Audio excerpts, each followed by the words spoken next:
tribute to his service to humanity. Thank you. क्या बात है, बहुत सुंदर।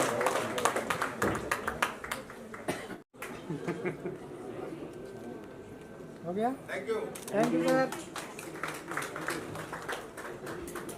अब स्माइल। डॉक्टर साहब, आपसे पहले सवाल है कि न्यूरोथेरेपी चिकित्सा पद्धति को अपने अनुसार क्यों चयन किया? देखिए, न्यूरोथेरेपी एक इंडियन साइंस है और हमारा पहले लोहे का व्यापार था। उस व्यापार में पैसे तो बहुत थे, लेकिन जो आत्म शांति होती है ना, वो मुझे न्यूरोथेरेपी में मिली। एक असाध्य रोगों का इलाज करना और रोगियों को बिना दवाई के ठीक करना। जब मैंने इस ट्रीटमेंट को देखा तो मैंने इसकी तरफ मेरा झुकाव बढ़ा और इसमें जो मुझे शांति मिलती थी वो मुझे बहुत ही आनंद देने लायक चीज थी। इसीलिए मैं इस थेरेपी की तरफ आया। और इस थेरेपी में सबसे बड़ी बात यह है कि आज लोग दवाइयां खा खा कर थक चुके हैं और इसमें कोई दवाई की जरूरत नहीं पड़ती है। This is a very different therapy और बहुत एडवांस थेरेपी है। और दूसरा सवाल आपसे ये रहेगा कि न्यूरोथेरेपी चिकित्सा पद्धति में क्या विशेषता है? मैं इम्पोर्टेंस वगैरह। हाँ, बताइए।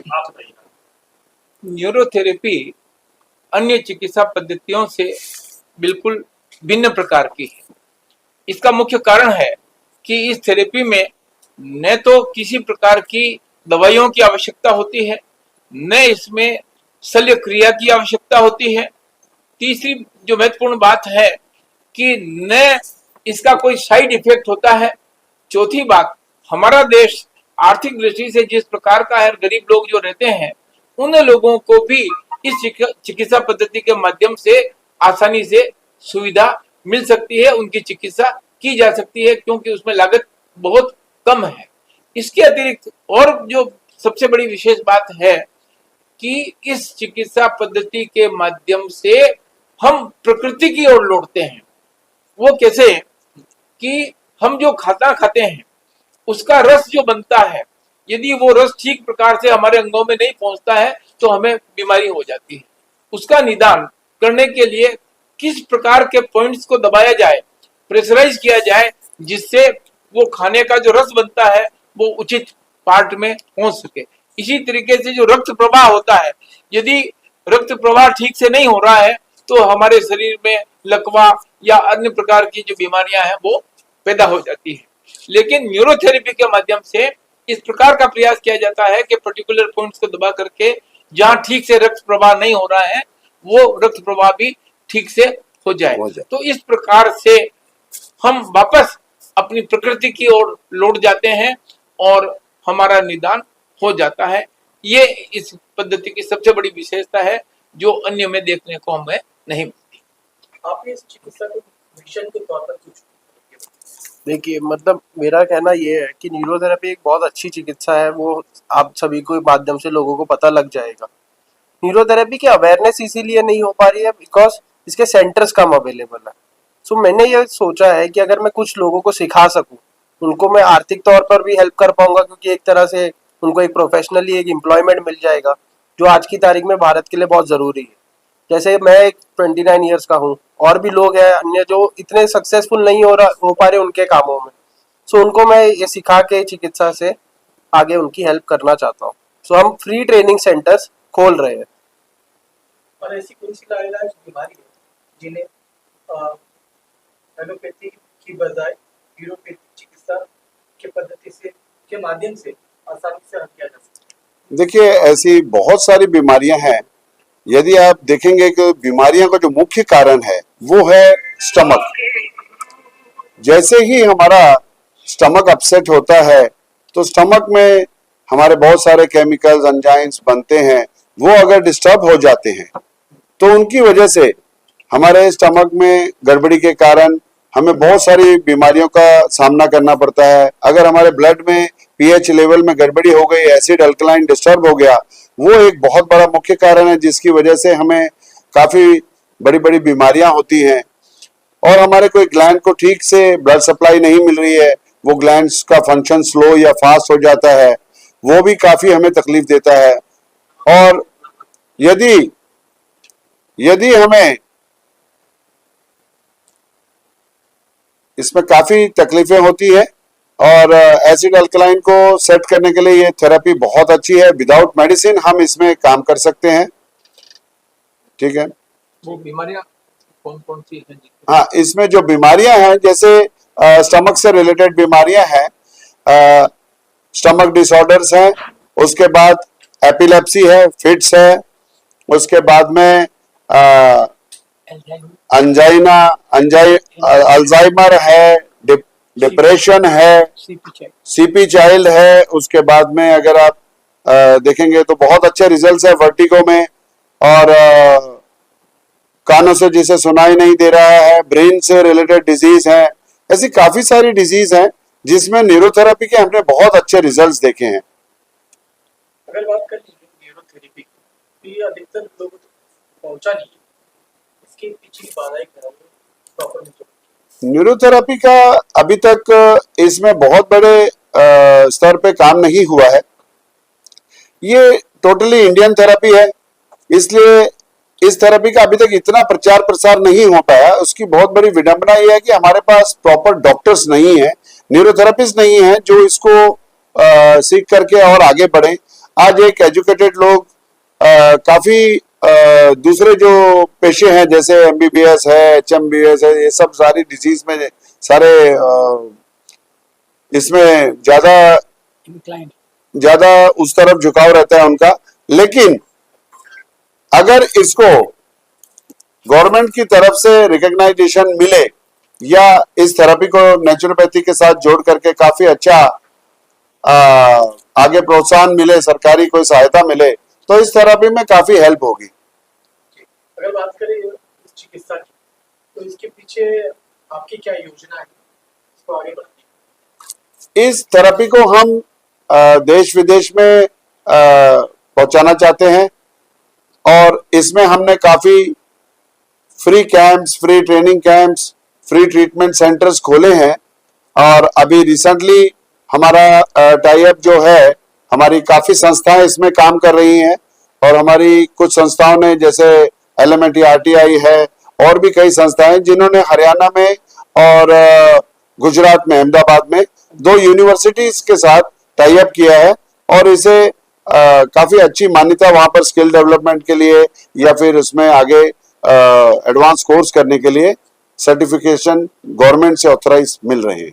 क्या ये चिकित्सा सीखने के बाद रोजगार का कोई प्रबंध या फिर आगे कुछ रोजगार दिलाने की कुछ?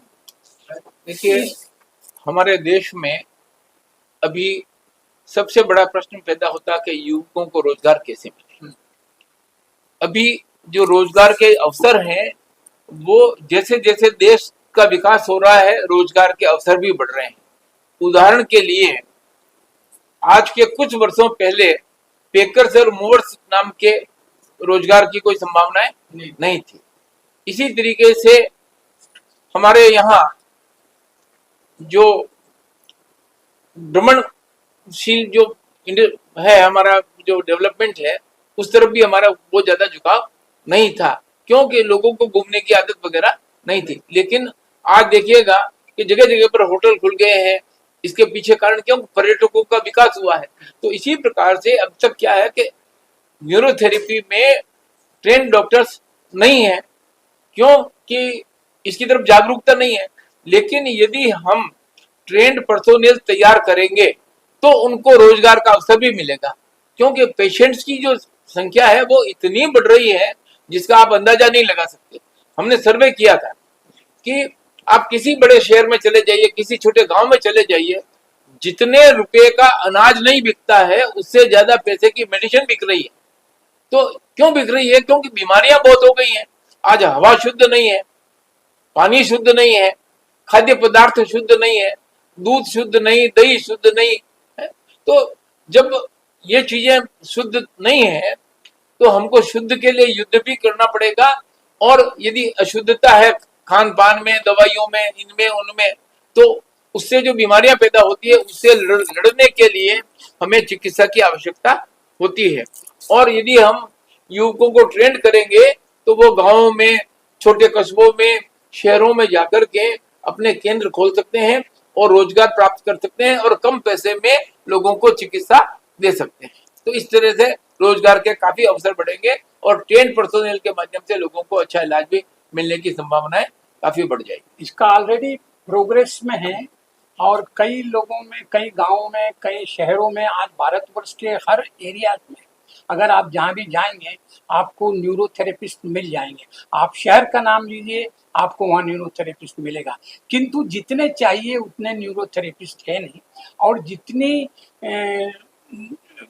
लोगों के अंदर में जागरूकता है वो अभी न्यूरोथेरेपी के प्रति कम है। हमारा प्रयास और हमारा ध्येय और हमारा उद्देश्य एक ही है कि इस न्यूरोथेरेपी को हम गांव-गांव, शहर-शहर और हर जगह पहुंचाएं। आज पंजाब के अंदर में जिस शहर में जाइएगा उस शहर के अंदर आपको न्यूरोथेरेपी मिलेगी। आज गुजरात, आज मुंबई, आज दूसरी जगह, कम से कम हमारे मुंबई में 10-15 रिनाउंड न्यूरोथेरेपिस्ट हैं और वे सब अच्छी सेवाएं दे रहे हैं।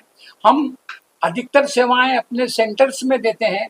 अगर जरूरत पड़ी किसी को ज़्यादा कि वो सेंटर नहीं आ सकता है तो उसके लिए न्यूरोथेरेपिस्ट बहुत कम चार्जेस के अंदर में उनके घर में जाके बराबर सेवाएं देते हैं, परंतु इसमें थोड़ा सा समय लगता है।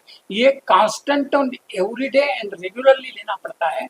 हाँ, क्योंकि ये ट्रीटमेंट आपको पर्टिकुलर वेंस को पर्टिकुलर टाइम के लिए पर्टिकुलर डायग्नोसिस करके दबाना पड़ता है, उसके लिए थोड़ा सा समय लगता है। परंतु ये बहुत अच्छी चिकित्सा है, लोग अच्छा उसमें रोजगार पा रहे हैं और बड़ी तरक्की धीरे धीरे कर रहे हैं और ये अब धीरे धीरे फैल रही है। हम इसको और ट्रेनिंग और डेवलपमेंट के माध्यम से जो हमारे 3 सेंटर्स खोलने जा रहे हैं मुंबई में, वहाँ पर हम लोग इन्हीं लोगों को, नए जो जागरूक लोग हैं उनको हम ट्रेनिंग देना चाहते हैं ताकि वो सीखें और सीख के, निःशुल्क हम करवा रहे हैं, सीखें और सीख के उनको सर्टिफिकेट देंगे एंड फिर उनको वो चिकित्सा दूसरे लोगों को न्यूरोथेरेपी की दे सकते हैं। ये हमारा उद्देश्य है। रोजगार के हिसाब से इसमें काफी अच्छी इनकम भी है और मान मर्यादा भी है और ये एक रिस्पेक्टेड जॉब है और ये हर एक इंडिविजुअली इंसान का फर्ज बनता है कि वो खुद भी हेल्दी रहे और समाज को भी हेल्दी रखे। तो न्यूरोथेरेपी इसमें बहुत बढ़िया काम कर रही है और विदाउट मेडिसिन यदि आप सोचेंगे तो इसका क्या खर्च आना है। बिना मेडिसिन के आप लोगों को ठीक कर रहे हैं और कुदरत की तरफ लेके जा रहे हैं और नेचुरली आप उनको ठीक कर रहे हैं। हमारे थेरेपी में ये मानना है कि आपके शरीर में ही सारी दवाइयां बनती है और हर दवाई शरीर में 2 जगह बनती है। तो न्यूरोथेरेपी एक ऐसी पद्धति है जिसके अंदर हम हमारे ही शरीर में हमारे ही केमिकल्स और दवाइयां बना करके हम हमारे ही शरीर को ठीक कर रहे हैं। तो ये बहुत अच्छी बात है और आगे आने वाले 25 साल अभी देखेंगे तो हेल्थ सेक्टर का ही समय आने वाला है। तो इसमें जो भी इस रोजगार की तरफ आएगा और उसके लिए बहुत अच्छी स्किल के डेवलपमेंट के इसमें चांसेस है। सर अगर बात करें न्यूरोथेरेपिस्ट, ठीक है, काफी जो इंग्लिश वाले डॉक्टर हैं, हाँ जी, अगर आपके लैंग्वेज में कहें तो आप लोगों को, उन लोगों को न्यूरोथेरेपिस्ट को झूला छाप डॉक्टर कहते हैं। राइट।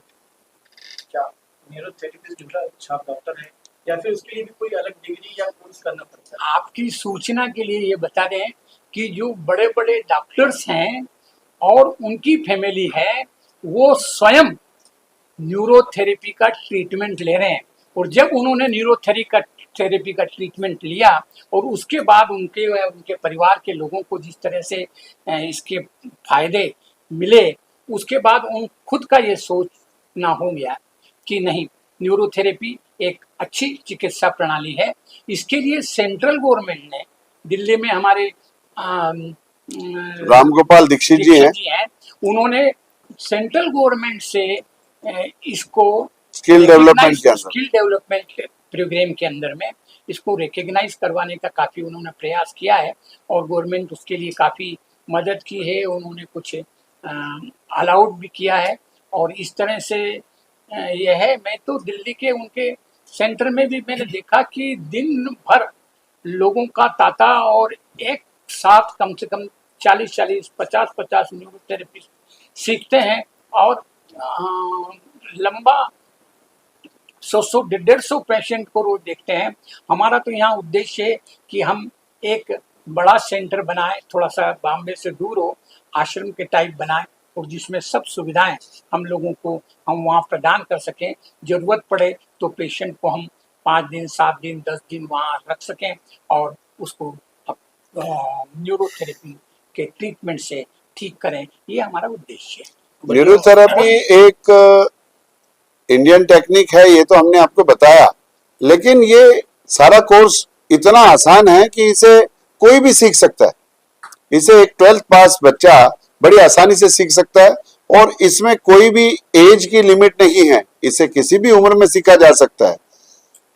इसका मतलब ये नहीं होता कि कोई भी सीख सकता है, इसका मतलब ये एक झोला छाप लोगों का काम है। इसमें प्रॉपर आपको पूरी थ्योरी के बारे में पढ़ाया जाता है और बहुत सरल विद्या और सरल भाषा में इसको पढ़ाया जाता है, और हमारे ज्यादा करके सिलेबस हिंदी और इंग्लिश में है, जो कि आम एक इंडियन आदमी को आराम से समझ में आ जाते हैं। देखिए, इसके लिए हर बीमारी के लिए 7 से 8 ग्रंथ बड़े बड़े हमारे जो गुरुजी हैं उन्होंने, और बाद में काफी डेवलपमेंट करके वो ग्रंथ बनाए हैं, और उनमें एक एक बीमारी की छोटी से छोटी और बड़ी से बड़ी बीमारियों का सिस्टमेटिक कैसे ट्रीटमेंट देते हैं, ये उसके अंदर में दिया हुआ है। और वो हम लोगों को इस तरह से वो सिखाते हैं। ये ऐसा नहीं है कि सिर्फ मुंह से बोलने से हो गया, इसका प्रॉपर सिस्टमेटिक सिलेबस टाइप है जो लोगों को पढ़ने के बाद में सीखने के बाद में वो योग्य हो जाते हैं। मैं एक चीज एक मिनट अंकल, आवश्यकता आविष्कार की जन्नी होती है, ठीक है। तो अब तक हमारे एलोपैथी की तरफ भी ध्यान था, फिर आयुर्वेद की तरफ भी हुआ, फिर होम्योपैथी की तरफ भी हुआ। इस थेरेपी की तरफ लोगों का ध्यान इसलिए नहीं गया कि इसके बारे में लोगों को जानकारी का अभाव था, लेकिन जिन लोगों ने ट्रीटमेंट लिया उनको लगा कि इससे बढ़िया थेरेपी और दूसरी नहीं हो सकती, क्योंकि इसके कोई साइड इफेक्ट नहीं है। तो अब धीरे धीरे लोगों का रुझान इस तरफ बढ़ रहा है, और जैसे जैसे अवेयरनेस आएगी वैसे वैसे ये जो है थेरेपी आगे बढ़ेगी। जी मैं कह रहा था जो आपका क्वेश्चन था आप एक बार वापस रिपीट कर देंगे जो आपने अभी पूछा। डॉक्टर कहते हैं कि आप झोला छाप डॉक्टर्स वगैरह। जी ठीक है। सो जैसे ना एक कारण इसका ये है कि हाफ नॉलेज, अगर कोई आदमी किसी को पूछता है आज की तारीख में, जैसे आपको कोई आके पूछे कि मुझे गर्दन का दर्द है, तो तुरंत एक आदमी का आंसर आ जाता है आप तकिया लेना बंद कर दीजिए।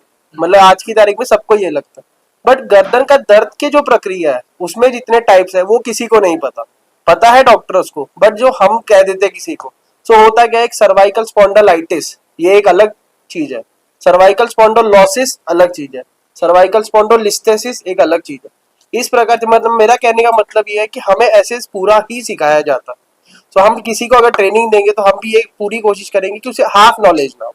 अगर वो पूरी तरह से जानकार होगा तो उसका इलाज करने का तरीका भी एकदम सही होगा। मतलब वो जो क्वेश्चन है आपका, तो उससे हम कह सकते हैं कि हमारी जो थेरेपी, हम अपने आप को डॉक्टर नहीं कहते, हम कहते हैं हम एक न्यूरोथेरेपिस्ट। डॉक्टर की जो डिग्रीज होती है गवर्नमेंट के अकॉर्डिंग वो एक अलग चीज होती है, जो हमारी डिग्रीज है वो नेचुरोपैथी के अंडर आती है।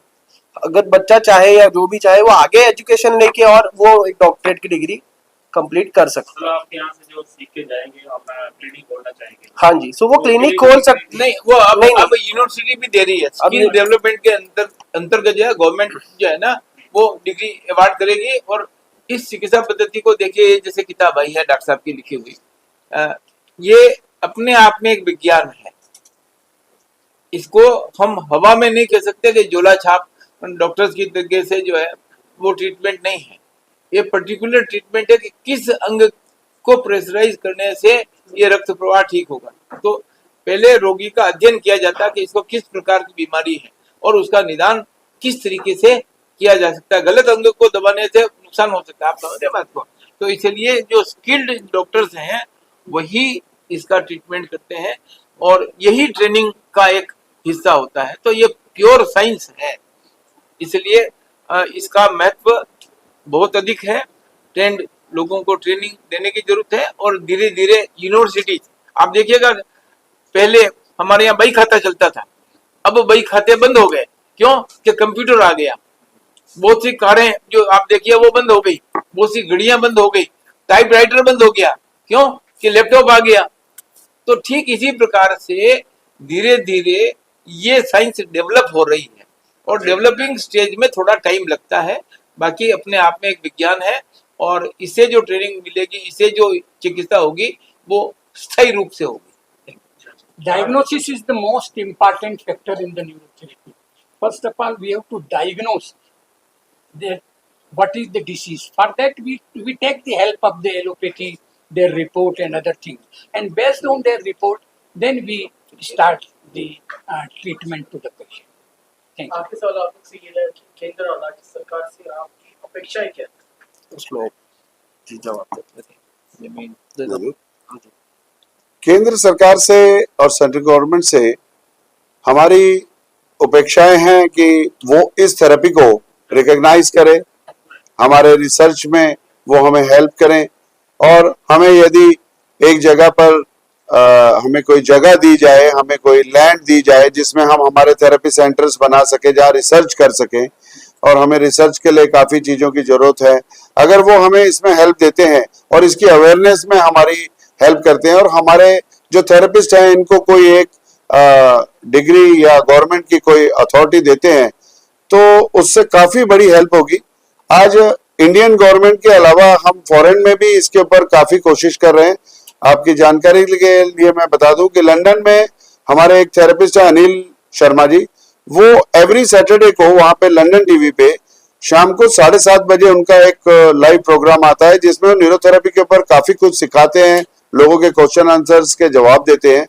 तो अगर विदेश में इस थेरेपी को इतना प्रचलित किया गया है और वहां के लोग इस चीज को समझ रहे हैं, तो हमारे इंडिया में क्यों नहीं समझ रहे हैं? ये कहीं ना कहीं हमारी सरकार की इसमें हमें हेल्प चाहिए। अगर सरकार इसके ऊपर थोड़ा सा ध्यान देगी तो ये हमारी इंडियन थेरेपी बहुत अच्छी तरीके से पनपेगी, और हमारे इंडिया के लिए बहुत अच्छा इसका फ्यूचर भी है। Thank you. हमारे पास कई विदेशों के पेशेंट आते हैं, अमेरिका से पेशेंट आते हैं, लंदन से पेशेंट आते हैं, ये मिडिल ईस्ट से कई पेशेंट्स आते हैं, और वो दूसरे पेशेंट्स को रिकमेंड करते हैं, और वो आके 5-5 दिन 7-7 दिन 5 सितारा होटल के अंदर में रहते हैं, ट्रीटमेंट लेके जाते हैं, और ऐसी लाभ इलाज बीमारियों का उनका इलाज हुआ है, वो ठीक हुए हैं, तो वो दूसरे को रिकमेंड कर रहे हैं। तो इस तरह से धीरे धीरे, but the progress of spreading the message is very slow, that I can say, but we have to work on that directions, and we are working. Thank you. कि आपको कुछ प्रॉब्लम हुई और कैसे आपको इसका सॉल्यूशन मिला, क्या कहना चाहेंगे शॉर्ट में? हाँ बताइए। मैं एक न्यूरोथेरेपिस्ट हूँ, डॉक्टर लक्ष्मण राय मेहरा जी का। ये वैसे मेरे सीनियर है दीदार सिंह जी, गए 40 साल से यहाँ प्रैक्टिस कर रहे हैं ऑल ओवर इंडिया में, और बहुत बढ़िया डॉक्टर है न्यूरोथेरेपी के।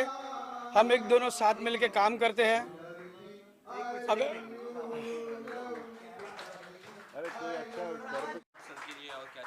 हाँ जी, मेरा नाम सुधाकर मनोहर आरोलकर है। मैं सिंस 1995 से न्यूरोथेरेपी गुरुजी के पास प्रैक्टिस कर रहा था। डॉक्टर लाजपत राय मेहरा जी ये हमारी गुरुजी है। ये मेरे सीनियर है दीदार सिंह साहब। दीदार सिंह साहब जी है, आज गए 40 साल से ऑल ओवर इंडिया प्रैक्टिस कर रहे हैं। इनके बहुत सारे एक्सपीरियंस है, गिनने जाओ तो पूरी रात कम गिरेगी। और हमारे न्यूरोथेरेपी में इतने सारे रिकॉर्ड्स किए गए हैं कि कहना आप बोलना बड़ा मुश्किल है। मेरा पर्सनल एक्सपीरियंस बोलूँ तो 2 दिन के बच्चे से लेके 100 साल के पेशेंट के पैरालिसिस भी ठीक होता है। ये मेरा पर्सनल एक्सपीरियंस है। मेरे को हमारे न्यूरोथेरेपी में डॉक्टर लक्ष्मण राय मेहरा जी ने बाबा जो हमारे न्यूक्लियर साइंटिस्ट थे मनोहर दीक्षित के हाथों से सम्मानित किया था 2006 में मुझे नेशनल अवार्ड से, जिसका बीमारी का नाम था systemic chlorosis peripheral vascular connective tissue disorder.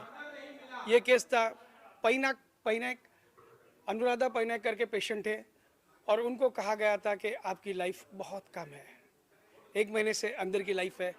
पर डॉक्टर लाजपत राय मेहरा इनकी न्यूरोथेरेपी की ट्रीटमेंट से वो 13 साल जिंदा रहे। जो उनका डाउन हो चुका था पूरा सिस्टम, उसको कहा जाता है connective tissue disorder, RA positive, DNA double speckles test 100% positive, साथ में स्क्लेरा 70 पॉजिटिव था, पर वो 100% ठीक हुए। उसी तरह हमारे दीदार सिंह साहब भी बहुत सारे पेशेंट ठीक कर चुके हैं। अच्छा, मेरे पास एक और भी एक्सपीरियंस है, जो डेड आइज है, डेड आइज बचपन में जिसको रुबेला कंजेनिटल रुबेला सिंड्रोम्स बोलते हैं, तो 12-13 साल की थी, तो उनकी भी आइज रीजनरेट हो गई, देखना लगा। उनको कहा था कि ऑप्टिक नर्व डेड है, मगर वो उन्हें देखने लगा। तो न्यूरोथेरेपी बहुत कहने को सोपा है, पर गुरुजी का ये तपश्चर्या है। हमारे गुरुजी डॉक्टर लाजपत राय मेरा परम पूजनीय है, जिन्होंने ये थेरेपी बनाई। मेरे से पहले सीनियर, ये पहले 15-16, मेरे को तो 30 साल हो गए, इन्हें 40 साल हुए हैं। मेरे से ज़्यादा तो यही बता पाएंगे आपको न्यूरोथेरेपी के प्रति। प्लीज़ आप बताइए दीदार सिंह। और जो मुंबई से बाहर रहते हैं, किस तरह आपके पास जुड़े, कैसे आपसे मत संपर्क करें? जो बम्बई से बाहर जो बम्बई से बाहर रहते हैं, ऐसे लोगों को हम जानकारी दे दें आपके माध्यम से कि हमारा पूरे हिंदुस्तान में ट्रेनिंग सेंटर्स चल रहे हैं, अलग अलग संस्थाएं हमारी चला रही हैं, तो सभी को बम्बई आने की ज़रूरत नहीं है। और इसके ऑनलाइन कोर्सेज भी हो रहे हैं, और ऑनलाइन ऑफलाइन दोनों कोर्सेज हमारे चल रहे हैं, और कुछ यूनिवर्सिटी से भी हमारा टाई अप हो चुका है। आने वाले कुछ सालों में ये और भी यूनिवर्सिटी से टाई अप होगा। और इसमें हम ऑटो इम्यून डिजीज़ को, जैसे सुधाकर जी ने बताया, बहुत अच्छी तरह से ट्रीट करते हैं। ऑटो इम्यून डिसऑर्डर्स में और कई बड़ी बड़ी बीमारियों में न्यूरोथेरेपी बिना दवाई के बहुत ही अच्छे रिजल्ट्स देती है। Thank you very much. Thank you very much.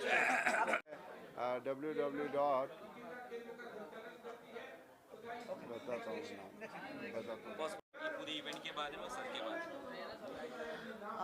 Event तो खैर बहुत अच्छा रहा, आप सबने देखा। मैं सूरज के बारे में कहूँगी कि मुझे एक्चुअली न्यूरोपैथी पे कोई विश्वास नहीं था। कभी भी मैंने नहीं सोचा कि न्यूरोपैथी से मुझे कोई हेल्प मिलेगी, लेकिन मेरे नीज़ इतने बुरे हो गए थे, इतने बुरे हो गए कि मैं चल नहीं पाती थी। तो जैसे कि अभी सबको पता है कि ये पैरों से ट्रीटमेंट होती है इसकी, लेकिन मैं क्योंकि ज़मीन पे नीचे लेट नहीं सकती थी, तो सूरज मेरे पास आके मैं बेड पे लेटती थी और रोज़ मेरा ट्रीटमेंट करता था मेरे नी का। मैं जो चल नहीं सकती थी, मैं एकदम अभी बिल्कुल फ़र्स्ट क्लास चल रही हूँ, सब ठीक है। उसके बाद लास्ट ईयर मेरे हस्बैंड का एक मेजर एक्सीडेंट हुआ, तो फिजियोथेरेपी जो करनी थी वो तो करी। फिर उसके बाद हमने सूरज को ही बुलाया, और अभी भी सूरज उनको हेल्प कर रहा है। और सूरज एक बहुत अच्छा ईमानदार बच्चा है, और ये ज़िंदगी में बहुत आगे जाएगा और बहुत लोगों की मदद करेगा। तो जो भी न्यूरोथेरेपी के बारे में नहीं जानते हैं, मैं उनको ये बताऊंगी कि न्यूरोथेरेपी एक बहुत अच्छा स्किल है, एक बहुत अच्छा इलाज है, और उसको निगलेक्ट नहीं करना चाहिए। उसके बारे में ये मत सोचो कि नहीं दवाई नहीं है तो क्या होगा, क्योंकि आई हैव एक्सपीरियंस्ड इट। मेरा एक्सपीरियंस कहता है, मैं दीदार भाई साहब की तो बहुत इज़्ज़त करती हूँ, वो तो बहुत मदद भी करते हैं लोगों की, गुरुद्वारे में जाके सेवा भी करते हैं, लेकिन इस बात को बहुत हमको ये जो स्किल ये लोग चाहते हैं कि लोग सीखें, उन लोगों को सीखना चाहिए और इस चीज़ को बढ़ावा देना चाहिए, क्योंकि ये एक बहुत बहुत इफ़ेक्टिव और अच्छा ट्रीटमेंट है। बस इन्हीं का आशीर्वाद है जिनकी वजह से हम चल रहे हैं। मैं यही चाहता हूँ कि लोग आए, इससे जुड़े, सीखें। जितने ज़्यादा अच्छे थेरेपिस्ट होंगे उतने लोगों का हम इलाज कर पाएंगे। और ये अब यहाँ पे जो संडे टू संडे हमने स्टार्ट किया है, वो 1 o'clock to 3 o'clock तक फ्री सेवा है, जिसमें आप आके ट्रीटमेंट ले भी सकते हो और आप ट्रीटमेंट सीख भी सकते हो। Thank you. हाँ, यही बोलेंगे, मुझे बोलना नहीं है। जी सर, क्या कुछ कहना चाहेंगे ट्रीटमेंट के बारे में बात ट्रीटमेंट के बारे में, आपके बारे में बताइए, और कैसे आप से मिले और कैसे क्या कुछ हुआ? जी मेरा नाम संतोष रखमे है। जी मेरा बच्चे का उसको फीड आती थी बहुत सारी, तो मैं 3 साल से ये इलाज करा रहे हैं वाडिया में, तो लेकिन वहाँ आराम नहीं लगा मेरी बच्ची को। तो एक जन ने यहाँ दीदार साहब के यहाँ भेजे हमको, तो 15 दिन में ही मेरी बच्ची बहुत अच्छी हो गई। कैसे मुलाकात हुआ सर से, कैसे पता चला आपके सर के बारे में? जी, जो ये जहाँ ये काम करते हैं ना, इनके पास आए थे वो सर ने एड्रेस दिया, फिर हम इधर आए। क्या हुआ था बच्ची को? इनको एपिलेप्सी की प्रॉब्लम थी इस बच्चे को, और उसकी वजह से इसके ब्रेन की भी ग्रोथ नहीं हो रही है। ये बच्ची बैठ नहीं सकती थी और बोलना अभी तक इसका शुरू नहीं हुआ है, चल नहीं सकती, खड़ी नहीं हो सकती। इसको काफ़ी मतलब ब्रेन के इम्पल्स इसके ठीक नहीं थे। दिन में 5 से 6 फिट्स इसको एपिलेप्सी के अटैक्स इनको कंटिन्यू आ रहे थे। अभी 15 दिन के ट्रीटमेंट के बाद ये आपको बताएंगे कि अभी इनको क्या पोजीशन है। मतलब वाड़िया में सिर्फ दवाई, बाकी कुछ नहीं। 8 दिन एडमिट किया था, उसमें भी कुछ नहीं।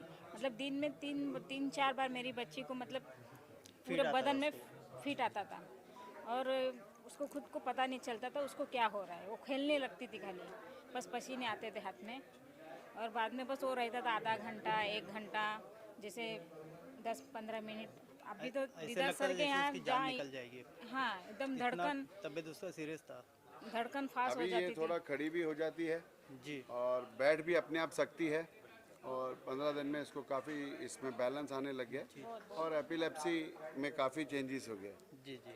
क्या कितना क्योर हो गया और किस तरह से ठीक अभी इसके कुछ रिपोर्ट्स वगैरह अभी नहीं हुई है। इसको 1 साल के बाद में ये बच्ची के ऊपर हम लोग और भी अभी इसके ऊपर हमारी R&D चल रही है। इस बच्चे को ट्रीटमेंट दिया जा रहा है, बट एपिलेप्सी में नो डाउट न्यूरोथेरेपी बहुत यूजफुल है। Thank you.